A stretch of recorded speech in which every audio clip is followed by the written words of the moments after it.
السلام علیکم الحمدللہ والصلاة والسلام علی رسول اللہ وعلی آلہ وصحبہ اجمعین۔ سورہ احزاب سورہ نمبر 33۔ سورہ احزاب مدینہ منورہ میں نازل ہوئی، جس میں 9 رکوع اور 73 آیات بینات ہیں۔ احزاب حزب کی جمع ہے، جس کا معنی جماعت یا گروہ ہے۔ اس سورہ مبارکہ میں غزوہ احزاب کا ذکر ہے، جس میں اسلام مخالف گروہ اکٹھے ہو کر مسلمانوں کے مد مقابل آ گئے تھے۔ اسی مناسبت سے اس سورہ مبارکہ کا نام احزاب رکھا گیا۔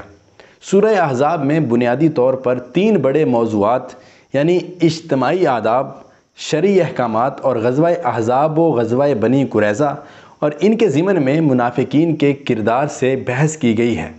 چنانچہ اس سورہ مبارکہ میں معاشرتی آداب، سماجی عدل و انصاف اور شرعی احکامات کے ضمن میں پردے اور حجاب کے احکامات تفصیل سے بیان کرنے کے ساتھ ساتھ نبی کریم صلی اللہ علیہ وآلہ وسلم کی توہین کرنے کی سزا اور ختم نبوت کا اعلان کرتے ہوئے ایک اہم دستور قانونی اور ایمانی نقطے کی وضاحت کے لیے مومنین کو صاف بتا دیا گیا کہ انہیں اللہ اور اس کے رسول صلی اللہ علیہ وآلہ وسلم کے فیصلے کے خلاف کوئی دوسرا موقف اختیار کرنے کی آزادی حاصل نہیں ہے۔ اس کے علاوہ زمانہ جاہلیت کے بعض اعتقادات اور بدعات کی تردید کرتے ہوئے 3 جاہلانہ خیالات اور تصورات کو بیان کیا گیا ہے۔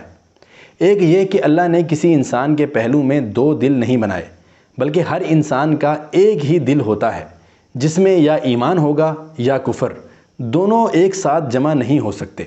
دوسرا یہ کہ اگر کوئی شخص اپنی بیوی کو ماں کے ساتھ مشابہت دے دے تو اس سے بیوی ہمیشہ کے لیے حرام نہیں ہوتی، بلکہ کفارہ دینے سے حلال ہو جائے گی۔